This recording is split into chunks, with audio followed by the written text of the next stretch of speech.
When we pick up a newspaper, we are looking for the maximum information content. So naturally, more surprising events make for better news. And in passing, as we read the news, you and I glance at some advertisements and the paper makes some money. Of course, the question a newspaper needs to ask is when to place an ad and where to place an ad.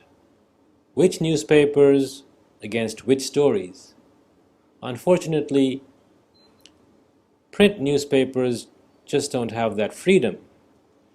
Sometimes the interesting news is on the sports page, whereas your most expensive ad is right up front. To understand how better advertising models, in particular online advertising, is related to information theory, let's first see what Shannon did with his concept of information being related to surprise. Shannon was concerned with communication along a noisy channel, like a telephone line or the radio waves in the air. Today, he would be concerned about communicating on the internet, but of course the internet wasn't there in his times.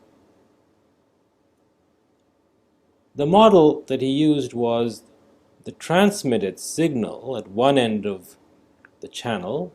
It could be a sequence of messages, or today a sequence of bits, was received on the other side as another sequence of messages. There's an important concept that he defined called the mutual information between the transmitted signal and the received signal. And the purpose of the channel, these days say a cell phone network or the internet, is to maximize the mutual information between what is transmitted and what is received. So obviously you really want to hear what your friend is saying at the other end of the line. Now let's model the advertising problem in the language of communication along a noisy channel.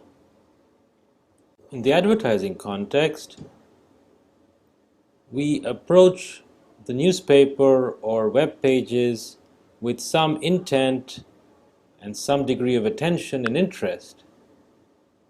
And the advertiser would like to measure which pages we are interested in and when we have an intention to buy. Unfortunately, for normal print or media advertising, the only signal available to an advertiser is the actual sales transactions at the end of a quarter, or the ad revenue that one spends, and an after-the-fact correlation of the two is all that one is really able to do.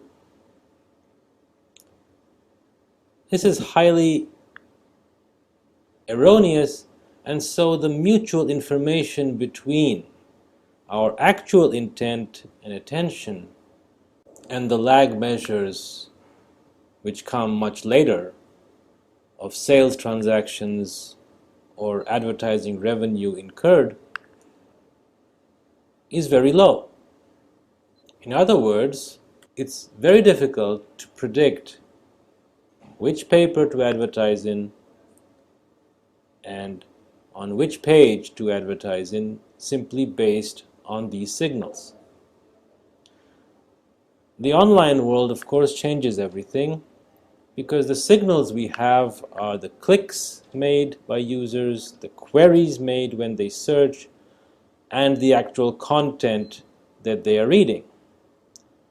The mutual information, therefore, is much higher.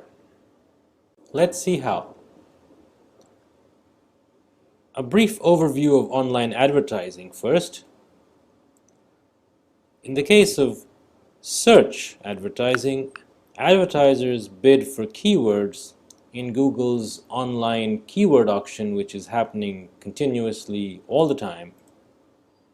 and the highest bidder's ads are placed against the matching searches. So if I bid for shoes and you searched for shoes and mine was the highest bid, then my ad would come up against your query, and so on. The actual auction mechanism is a bit more complex than that, but we won't go into that right now. The result of this advertising model is that the mutual information between the advertising dollars spent and the sales that they translate into is improved considerably from traditional media, and this is fundamentally responsible for the success of online advertising.